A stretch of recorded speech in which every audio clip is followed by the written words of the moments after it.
Good afternoon, folks. Welcome. We are going to wait a little bit as more folks enter. And thank you so much for joining us for this part 2 of our Hidden Helpers webinar series.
Good afternoon. My name is Rachel Barrett, and I'm the Vice President of Strategy and Impact at the Elizabeth Dole Foundation. So happy to welcome everyone here today for part 2 of a series looking at the effects of trauma on our hidden helpers and how trauma-informed practices can provide support for the children in our communities and our families. So last week you had a great session. It's also available on as a recording, and my colleague is dropping the link. And I hope if you hadn't had a chance after you see this one, please do go back to that. And that featured Dr. Kelly Graves, who gave us the background, the biology of what happens with individuals who've experienced trauma. It's incredibly fascinating and gives you a great foundation for what we're going to be talking about today. And today I'd like to welcome Dr. Gregory Leskin. And Dr. Leskin is a licensed clinical psychologist and serves as the director of the NCTSN Military and Veteran Families and Children's Program, and as well on their Academy on Child Traumatic Stress at UCLA. Dr. Leskin has developed and directs an online training and social media platform developed to train Department of Defense Family Advocacy Program staff on the clinical skills related to child trauma and behavioral health prevention for military families and children. Dr. Leskin has worked as a clinical researcher and director of clinical training at the National Center for PTSD, Stanford University, and the VA at Palo Alto VA's Palo Alto Healthcare System. He completed a National Institute of Mental Health postdoctoral fellowship at the National Center for PTSD, and worked at the Boston VA Medical Center. Dr. Leskin has written, consulted, and lectured on a number of clinical topics, including risk factors facing military-connected children, addressing combat-related PTSD, and the impact of deployment on families and children. He is a co-developer for the MITI Kids program, which brings together military-informed and trauma-informed principles for organizations to serve the needs of our military and veteran families. We're so grateful for your being here today, and as well extending a warm welcome to Dr. Graves. And I'd like to hand it over to you, Dr. Leskin. Thank you so much for such a kind introduction, Rachel, and to the entire EDF staff. Thank you so much for all your support and your invitation to present today. On behalf of Dr. Graves and I, who are co-facilitating this series. We want to really thank everyone for joining us. So thank you, friends, colleagues, partners, for taking time today to join us. And I'd really like to move towards the presentation. So I'm going to start my slides so we could get going. Screen share is loading. Whoops. Okay, let me try that again. Okay. There. You should be seeing this now. Let me do one more thing. There we go. Let's see. We're almost there. Great. Make one more adjustment. Well, welcome everyone. Today's part 2 of our lessons from the field, integrating trauma-informed practices in programming. And previously, last week, you heard Dr. Graves really give just a tremendous presentation on the foundations of trauma, the impact of trauma on children and youth, and kind of from a developmental perspective, at a social perspective, a clinical and biological perspective. And today we'd like to continue to talk about not only the foundations of trauma, but kind of thinking about trauma from the context of military culture, military family, and specifically military children within, within the family. And we'll focus in on some of the risk factors that military kids face, some of the unique risk factors that military kids face. And then I'm really hoping to save time to kind of focus on some of the clinical strategies to support military kids, veteran children who are impacted by service member injury, both physical and psychological, and what we know, what are some professional strategies to support the families, and especially the kids, and we'll do that primarily. Let me just kind of take us to my presentation. So it's here. Let's see if that works. Good.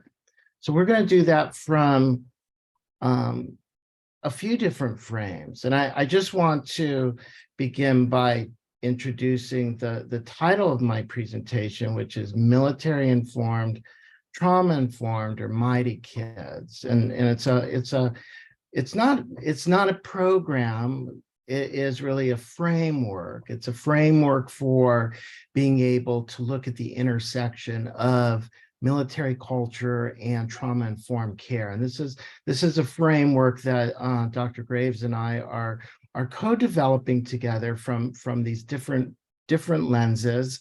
We'll talk about those lenses today, and we really hope that this might serve as a great frame and lens to provide training to community-based providers to be able to identify the behavioral health needs of military families, military children, be able to develop trauma-informed organization approaches that serve to support our military and veteran families.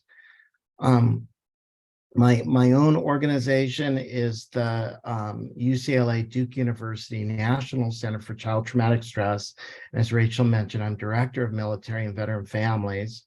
The UCLA Duke University National Center is the coordinating center under the SAMHSA National Child Traumatic Stress Initiative, or the National Child Traumatic Stress Network, or NCTSN.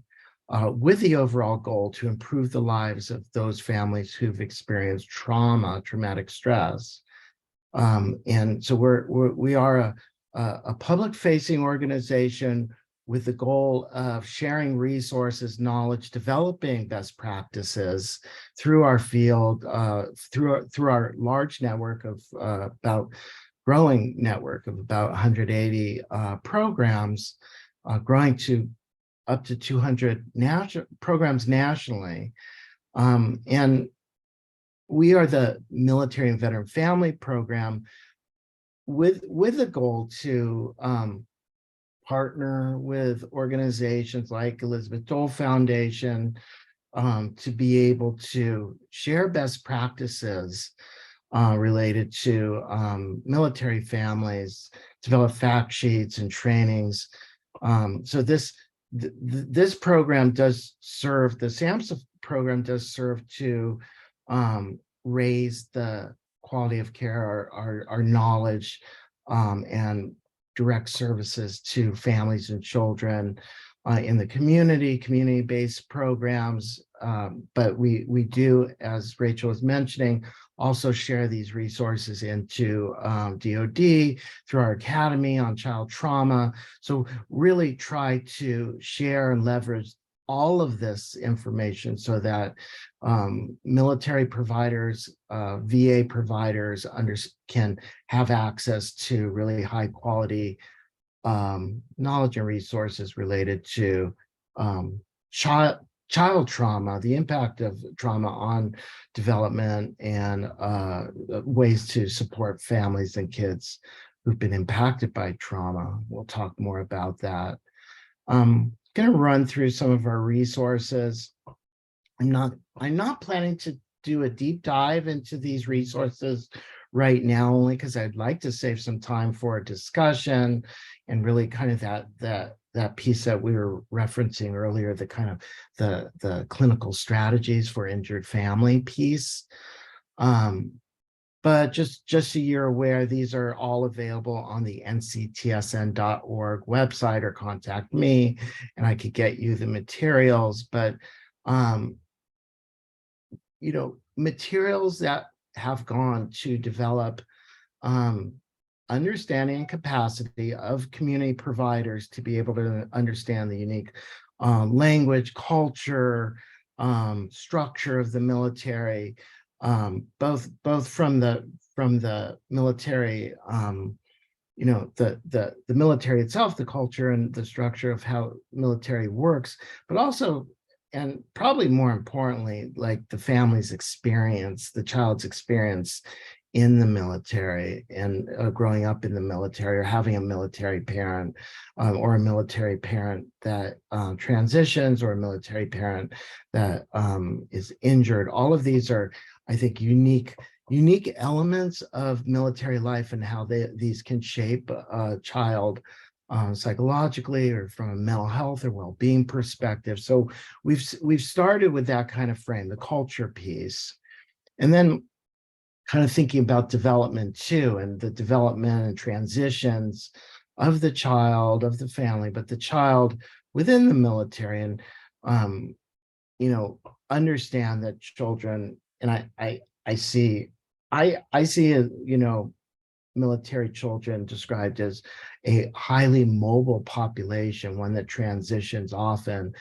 I actually believe kids, children, youth, by the nature of being young, are a highly mobile population. There's a lot of transitions normally involved in childhood, and from schools to peers to classes to just extracurriculars, kids are highly mobile. But military kids have major transitions, major moves. Often they're frequent. They can be frequent. There can be frequent changes, and we need to be kind of mindful of how those frequent changes and separations have the potential to disrupt normal development, or disrupt peer relations, or academics, family relations.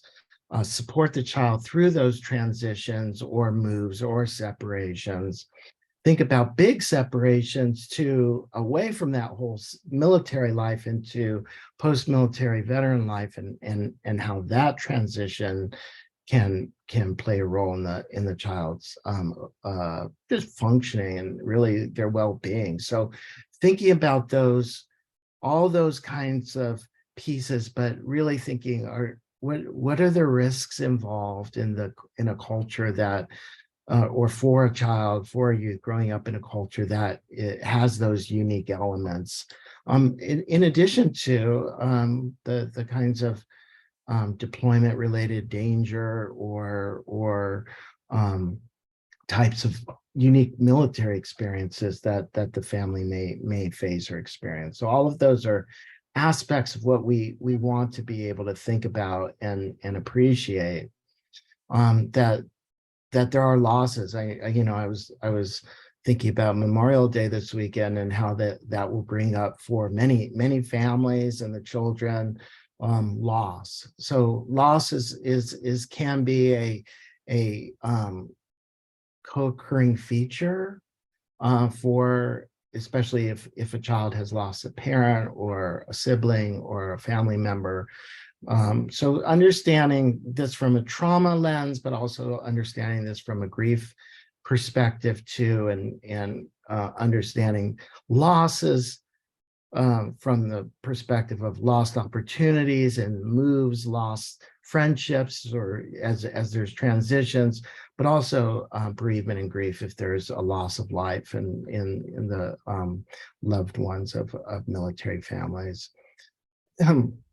Many other resources that we've developed based on feedback from the military community about key areas that are of great interest, and have developed materials related to providing parents kind of a primary group with kind of a frame, not just a frame, but learning about key areas. These are child trauma, youth substance use, youth suicidality. Help parents learn about these topics from top experts and military spouses who co-wrote all these materials, and give parents the opportunity to engage their youth in sensitive ways, track youth kind of about some of these topics, especially if there's concerns or risks. Which takes us to this kind of concept of mighty. Well, first of all, we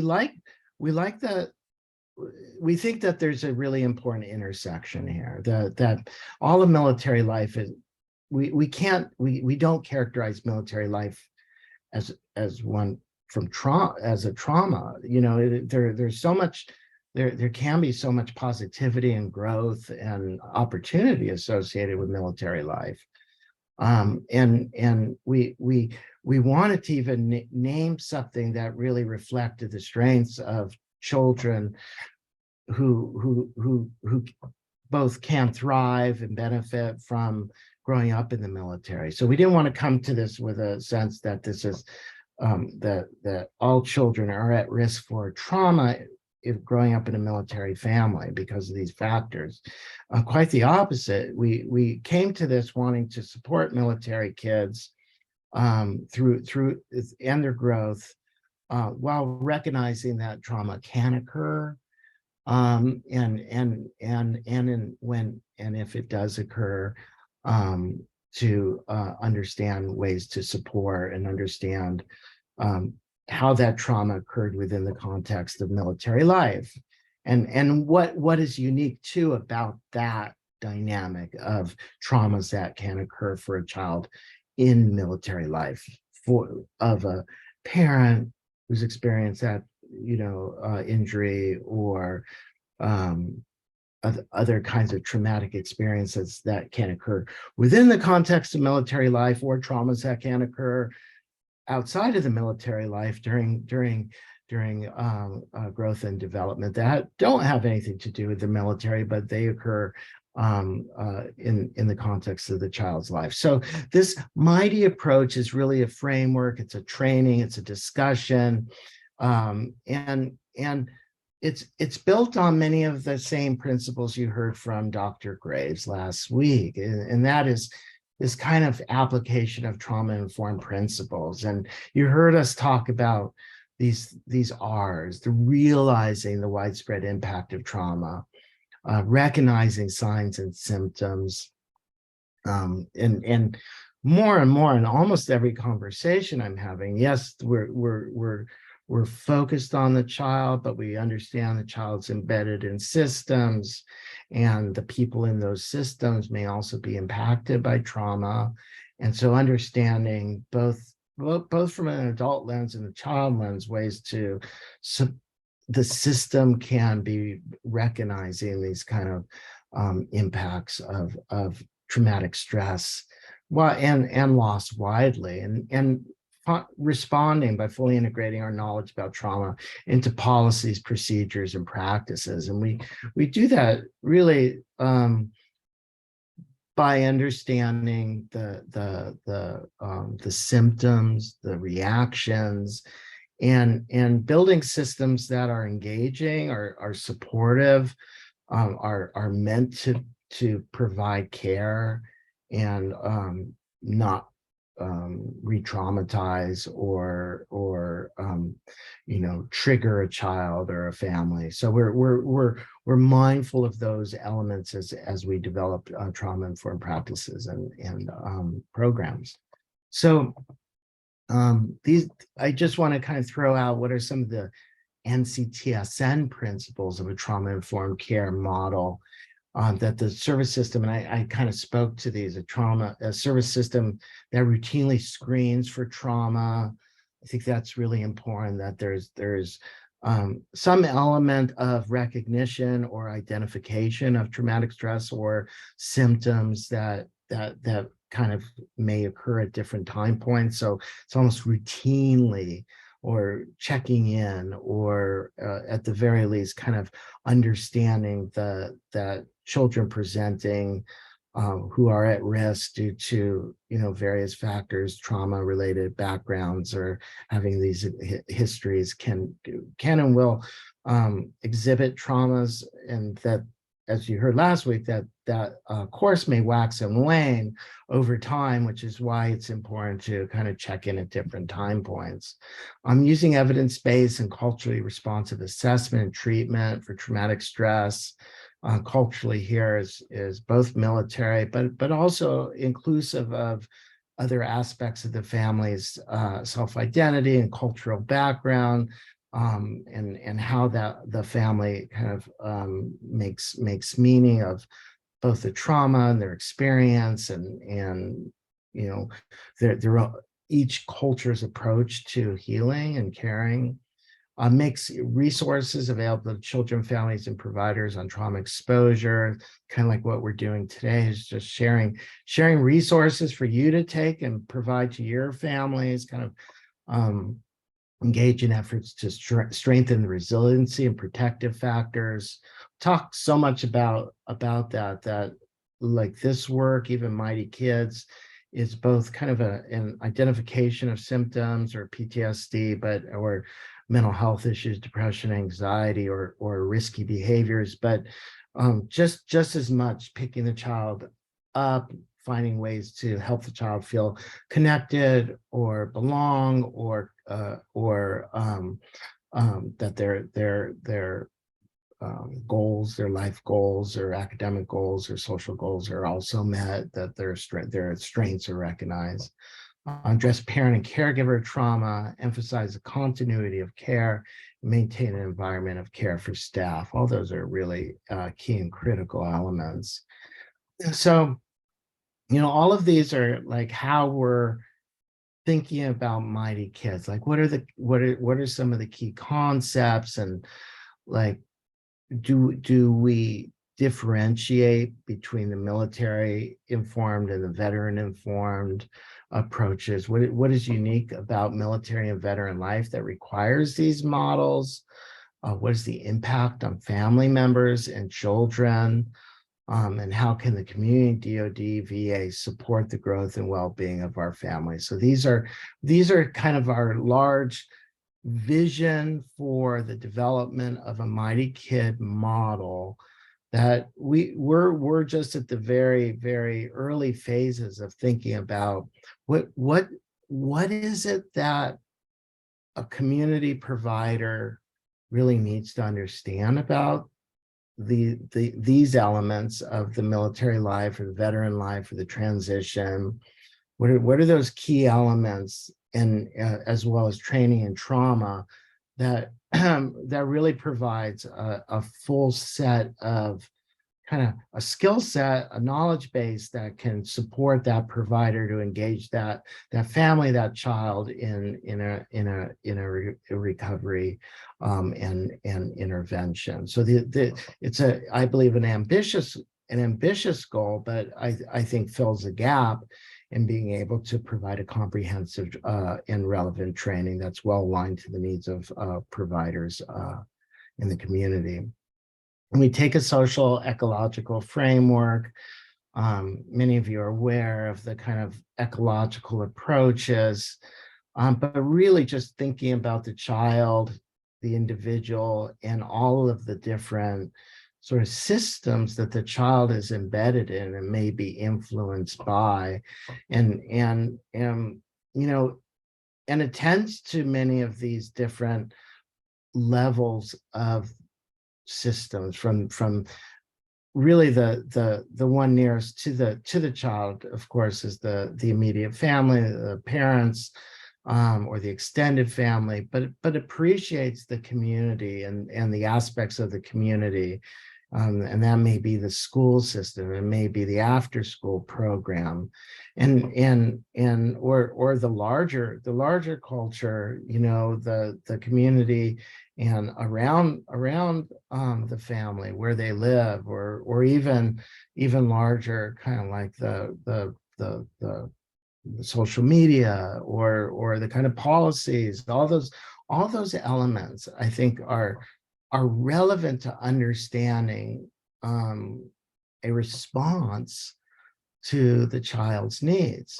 Military is using concepts like coordinated community response.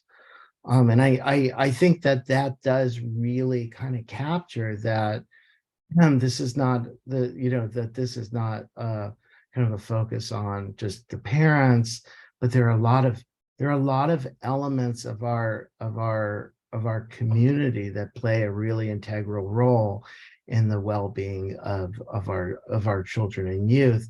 And part of our role is helping to coordinate those pieces, and for the family, for the child, and serving as an advocate, or serving as a referral source, or thinking about connecting the dots that may serve to really address gaps, or provide kind of that overall either necessary support or continuity of support. So I find these ecological models very helpful, because I think that there's multiple levels of these systems that really do require considering from these models.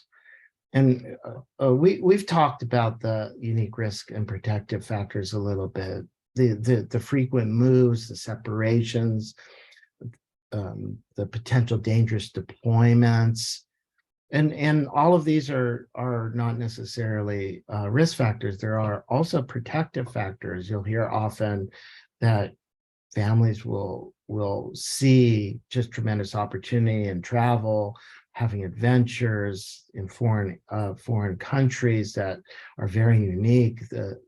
Families become very close, tight knit. But we also know that there can be risks. The risks include stress on the parent, non-deployed parent who has multiple responsibilities, not responsibilities, or responsibilities. Sorry about that. But yeah, I think this really does reflect like a lot of those risk and protective factors that are important to understand. Kind of a different view, just understanding the transitions, the moves, the separations, to the impact of deployment. We talk about within the network kind of like while the separation of a military parent into, for example, separation due to training, separation due to combat deployment, or other operations, that what is the impact on the child if the child is worried about the safety of their parent, or the parent is actually deployed into a war zone, that can create kind of a sense of danger for the child, that their parent is in a sense of danger, can create worry, can create stress, can impact their academic performance. The child may withdraw or have other worries or anxieties. So understanding, as well as stretching the abilities of parenting, for a stay-at-home parent. So these are situations that really do require attention. I think the military does a very good job of understanding and providing programs to support military members and their families under these conditions. Sometimes it requires parents to seek out those services or seek out others in the community, peer-based support, develop those social connections in order to really kind of benefit from those kinds of supports.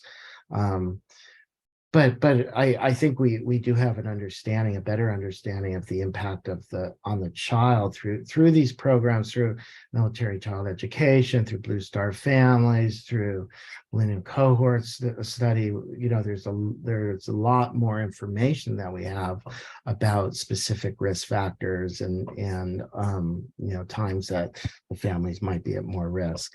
And of course, impact of psychological and physical injury on parenting and on the family functioning. And we know that this is a key topic for Hidden Helpers and Elizabeth Dole's. The family, supports both the immediate and long-term needs of that family, and serves in a new role of caregiving family for a member who's injured. So why are we discussing families and children? Like, a lot of these are kind of the justification or reasons why we are focused on families and kids. There's a large number of married service members, and you look at some of the demographics, and you understand that the military really is a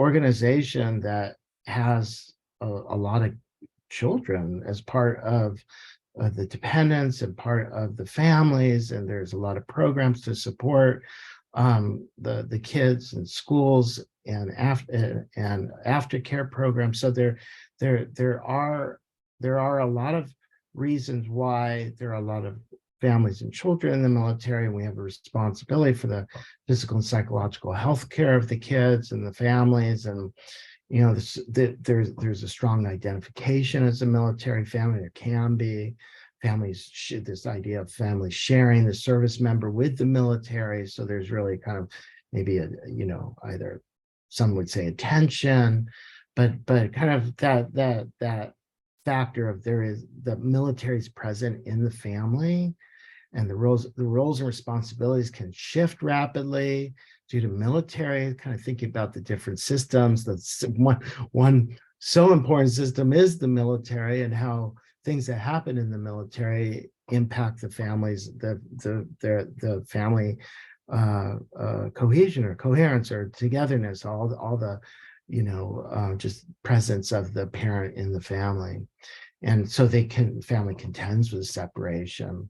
And family's resilience, it's kind of another kind of idea here is kind of equating family resilience with service member resilience or readiness, but just has been kind of a factor that we've kind of needed to address, is just this idea of family strength is equated to service member strength or readiness. And so kind of just another factor in doing this work is helping families to address their unique stressors as they emerge, their mental health issues.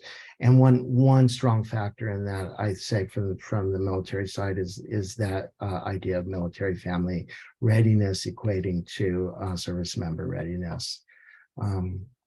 So military cultures experienced by youth, just a lot of variations on this theme of what the military youth experiences. It can be so varied, and there's no one size fits all. Of course, there's so many different permutations based on the branch, based on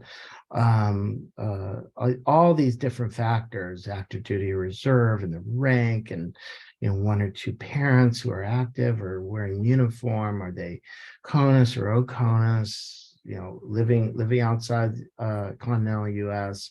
Are they in a DoD school or non-DoD school? They're around a lot of military kids, or maybe few who don't understand their experience.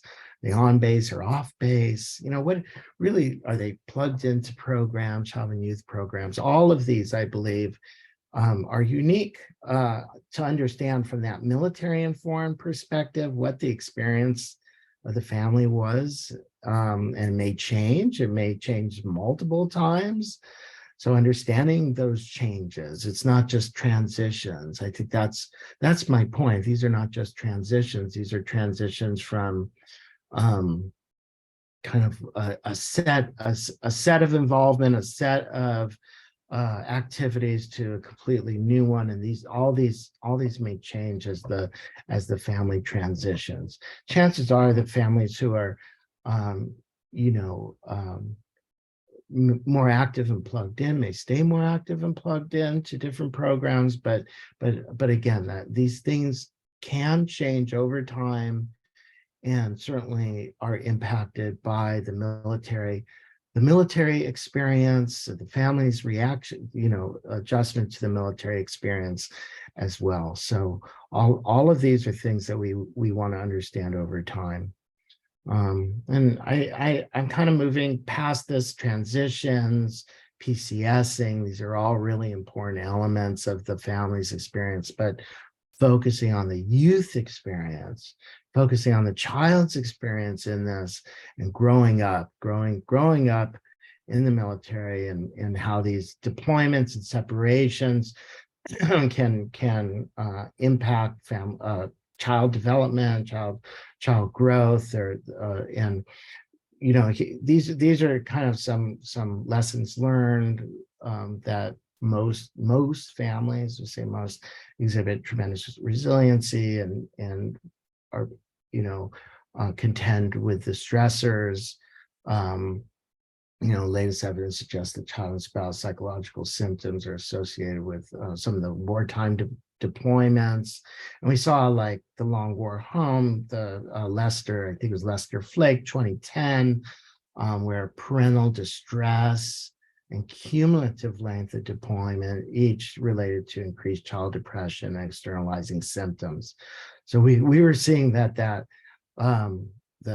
parent, the stay-at-home parent, their stress, which oftentimes, I have to say, when I looked at the data, I was like, what's really interesting about these data is that the stay-at-home parent stress was higher than the service members, and they were the stay-at-home parent was so stretched, psychologically, and their ability to cope, that conferred risk to the child, and those children seem to be at heightened risk for externalizing behaviors, acting out, depression, but also not just the number of deployments. As you recall, there was a lot OIF, there was a lot of repeated deployments, but it was like kind of like when we added all those deployments together to create kind of like a number of months away, that total number seemed to really be the correlate with these kind of child outcomes. For children, developmental differences and reactions, talk a lot about this, thinking about the different epochs, the child development epochs. From baby, we work closely with 0 to 3 to understand for the baby, toddler, their own unique reactions and under these conditions, and then the school children, and then tween and teen. So understanding how each of those age groups responds to these experiences uniquely, and how those risks may be embedded in some of their normal developmental responses, but also how those the age groups require kind of their own appreciation and understanding, of course, that a teenager, we would really need to think through an adolescent model of support in this situation as they're growing and becoming more independent naturally from their parents and gravitate more towards peers. So each of these we want to think developmentally. And for us, rise in child maltreatment, well, just how stress of deployment is related to any sort of family challenge, as well as family conflict, how that conflict is getting played out in the family, and how those conflicts can manifest itself as child abuse.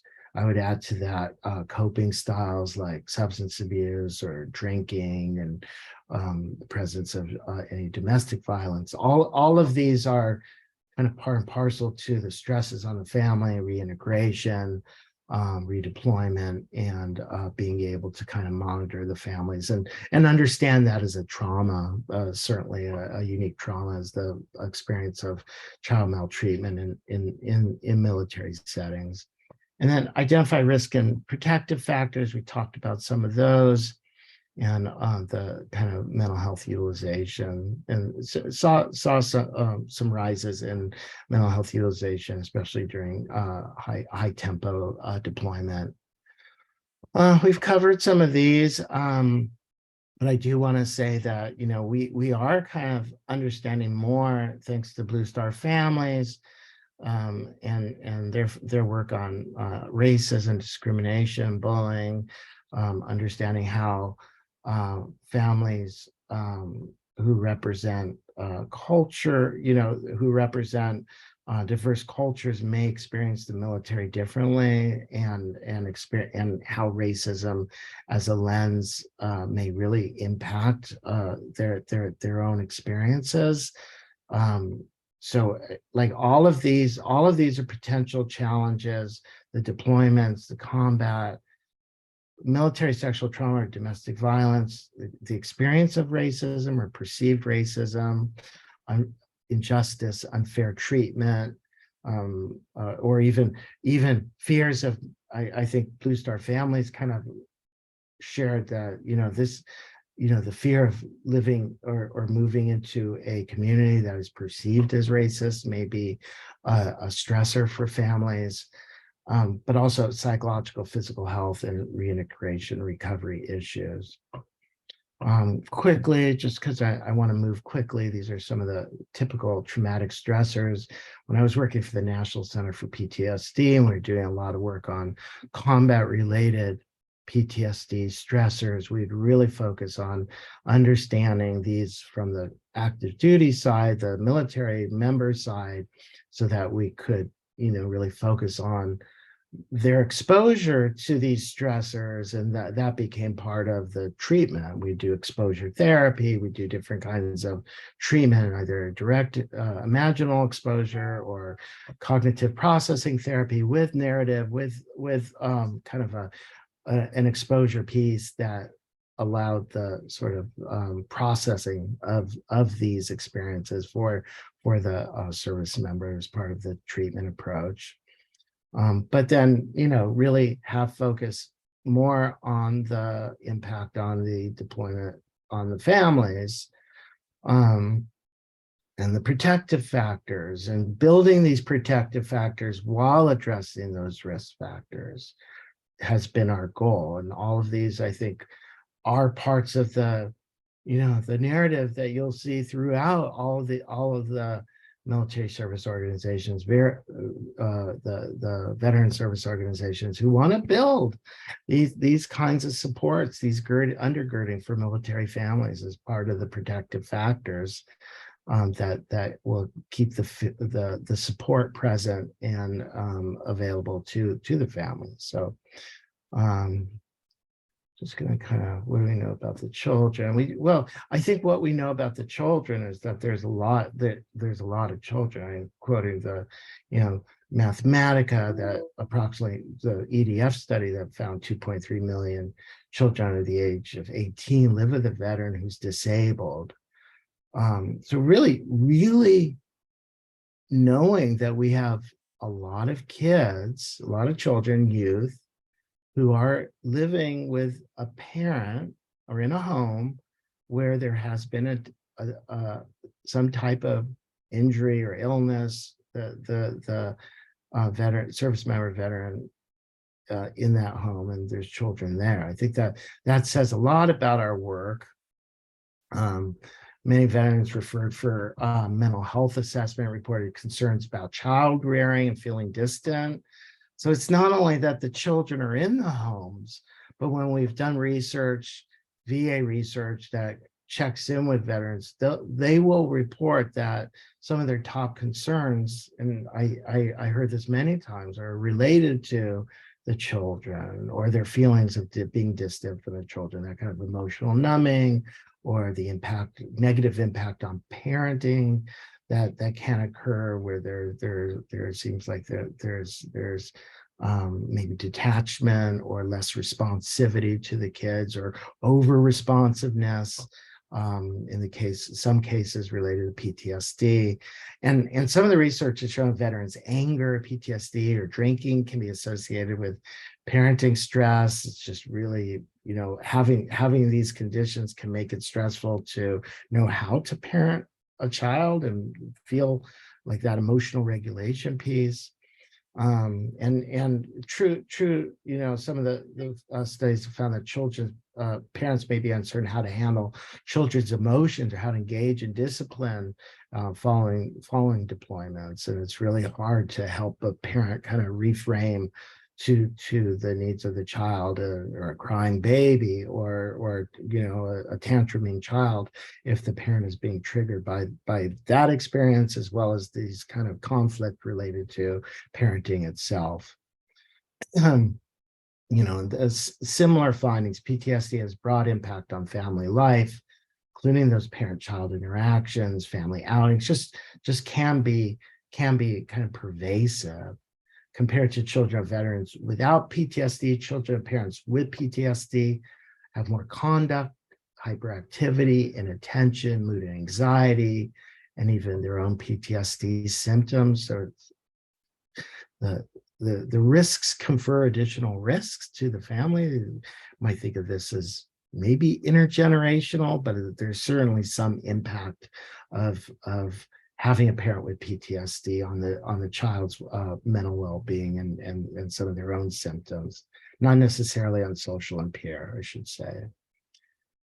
So moving along, I do want to, we're doing some of I mentioned like the veteran-informed work, so our NCTSN subcommittee on children of veteran families is creating kind of a comprehensive report on the needs of children of veterans, including those in caregiving families. So we're hopeful. We're working with the VA to be able to release this report. I think it'll be a nice compendium report to what EDF has produced. I think we will add to that dialogue. We're looking forward to having a dialogue with Elizabeth Dole Foundation about this report.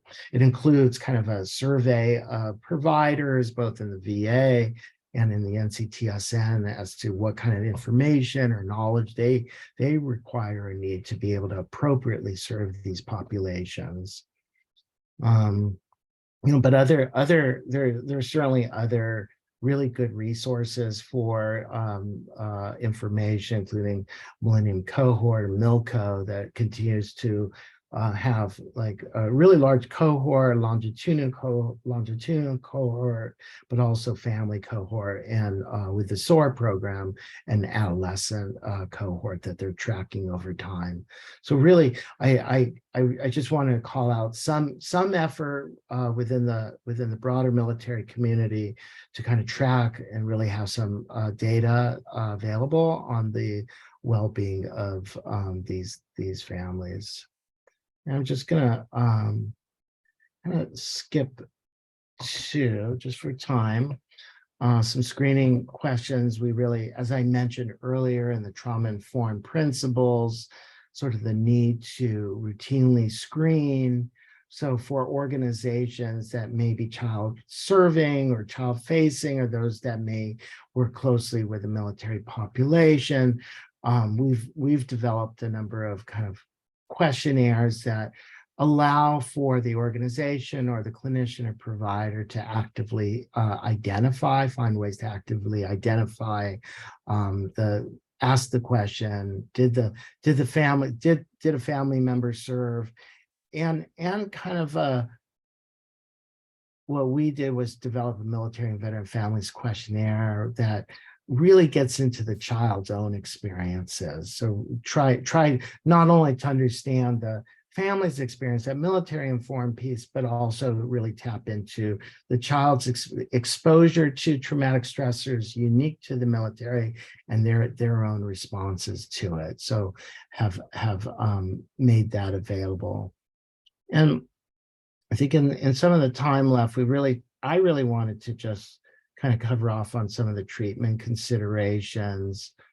The NCTSN has developed within its structure of funding and over the years has a classification called Category 2, which are treatment developer programs. Many of these programs have either been developed through the NCTSN or further enhanced and developed and evaluated through NCTSN SAMHSA funding. And many of these are well utilized with military populations and go to kind of address many of the kind of dynamics or have been adapted. ADAPT, I was just reading that ADAPT is being well utilized by the Arizona National Guard, kind of a parenting approach. So each of these, I believe, kind of either addresses trauma specifically, directly, addresses the grief directly, or addresses some permutation of those family dynamics and bolsters the resiliency, bolsters the parenting for parents with PTSD in military settings. So really well-developed programs that are available for training, for families that have experienced these kind of situations. In terms of intervention objectives, these are broad intervention objectives that I would say belong in each of those treatments. That there's elements of these intervention objectives probably in each of those treatments that I just provided, some form of them, like establishing safety and preventing re-traumatization, or providing psychoeducation, helping the family, definitely the parents and the children, understand the relationship, so that there's a shared understanding of what and narrative, but really a shared understanding with the parents and the children of the impact on the family of psychological or physical injury. So I did want to, just because I'm kind of running a little short on time, I'm sorry. I am going to see, and this is kind of a doing something unique. And I hope this works, but I'm going to try to drop a document in the chat. And if you can, here, let me see if this works. Did it work? No. Let's see, no. Oh, hold on one second. There. Did I do it? Yeah. Okay. Okay. So did that go out? Yeah, I think it went out. So what I just shared with everyone to host and panelists, let me see. Let me do it one more time, make sure it goes out to everyone. Sorry about this, everyone. I know.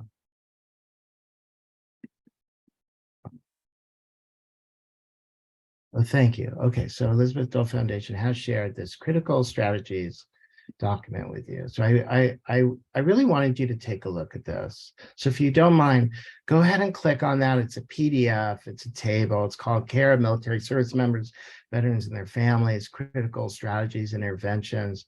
That really just runs through what the critical strategies in these treatments for injured service members would be. And so I just want to run down the list because I think these are the specific intervention objectives for services for injured families, like reduce individual and family distress. So really facilitating the emotional stability. I think that goes to safety, emotional regulation, kind of consistency.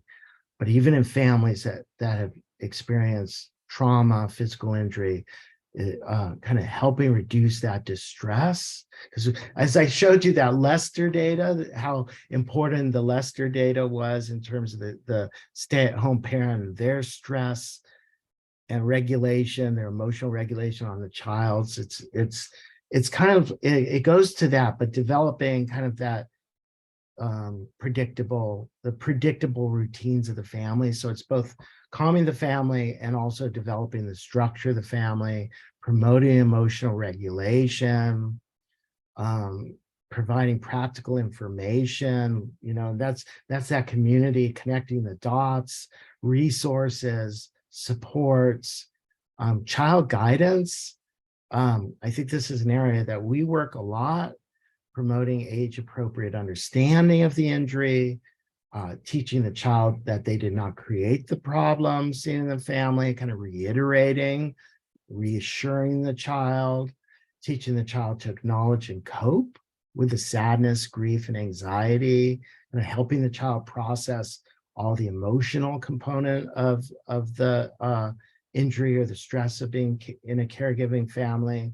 Injury communication, train parents to use age-appropriate language to discuss the injury and its implication, develop strategies for communication outside of the family, because we know a lot of extended family or community may be asking questions, maybe even inappropriate or violating some boundaries or privacy. So how does the family deal with the outside communication? And as I mentioned, having a shared understanding. It's kind of the narrative piece. Develop a shared family narrative about the impact of injury on the service member's behavior and the course of recovery. Correct any misunderstandings. There's such ripe opportunity for misunderstanding, especially for children who may be developing their own understanding of the impact of the injury or why the family has experienced this. So being able to address those, co-parenting, I think as much as possible, getting back to those, we know that the parenting can be impacted, and problem solving is really the last, getting the family back on track in terms of developing its goals and identifying and formulating its next steps. Okay. We have 2 minutes left. I kind of took us away from the slides only because I really wanted to review those materials. Thank you, Rachel. I'm happy to provide you with all of these resources that either Dr. Graves as well, I'm speaking for you, but we are happy to provide resources to assist you in caring for your families. So with that, and I see Rachel and Dr. Graves came back on screen. It's great to see you. And I'm going to stop here. Well, thank you so much, Dr. Leskin. Again, a nice add-on to last week's discussion, and this is providing some very concrete, some very usable, helpful tools. The link to the site is in the chat, and we'll include it in the materials that we send afterwards. And I just was, if folks have any questions, please do put them in the Q&A or chat. And if we don't have time now, we will get back to you. Or if you have any questions later on that pop into your mind, feel free to reach out to us. But I did, Dr. Leskin and Dr. Graves, I'm really curious about, the differences you might be seeing, or maybe some more research that needs to be done on that transition from the military life to veteran life, especially for the kids who are living in the households with a injured or ill veteran. And just sort of what your thoughts are on whether or not the tools developed for the military population, the mighty kids, can it be translated? Is it a clear translation to veteran kids? Great question. Be very interested. Dr. Grace, do you want to respond? Go ahead, I'll add on, Yeah. but feel free. I believe, Rachel, that this is really a key and critical issue, because there are first of all, I believe this is one of the milestone transitions in the lives of these families in many different ways. We know that there's risk factors that co-occur with that transition. We see that there can be increased, well, first of all, just the support systems go away. I think that all the support systems that go to help military families, they don't disappear, but they become more veteran centric and less focused on the well-being of the family. So we as a community really have a requirement or an obligation to take up that care piece and help those families tap into systems that understand their transition, their needs in the transition, and their experiences, their historical experiences, and understand the unique nature of if the family has injuries or psychological issues, or the service member veteran does, how does that play a role in the successful transition into civilian life. So I believe it represents yet another major transition point in these families' lives, and maybe even more challenging, as many of the support services that you might find in military life are not as present and understanding in post-military life. So really is a gap area for us to understand and provide support to. Yeah, the thing I would just add to that is we know, whether they're military connected or not, that times of transition are one of the key places and spaces in a child's life that can change trajectories. So transitions in general tend to be more difficult for kids and their development, and puts them at higher risk for additional victimization and impacts if there's lots of transitions happening. So I think considering the opportunity to understand that science of just the transitions, plus integrating into different systems, different places to connect, different support systems, I think that provides a critical place and space where we can think more holistically about not only focusing on the military connected person, but the family unit overall. Wonderful. There's so much more to discuss here, so much more we need to know, learn, and we're so grateful for you both being here. I hope we are able to connect later on with the larger coalition in maybe a more formal way. Of course, as we close out today's webinar, of course, my thanks to the both of you for giving us your time and your incredible insights. And also like to thank our partner on the coalition, our co-chairs at WWP, and finally, the Bob Woodruff Foundation, which has been a generous funder of this webinar series. So again, this will be out on YouTube. You can catch both of these talks, and we'll send some follow-up information, including the links. So thank you again, everyone. Have a wonderful rest of the day.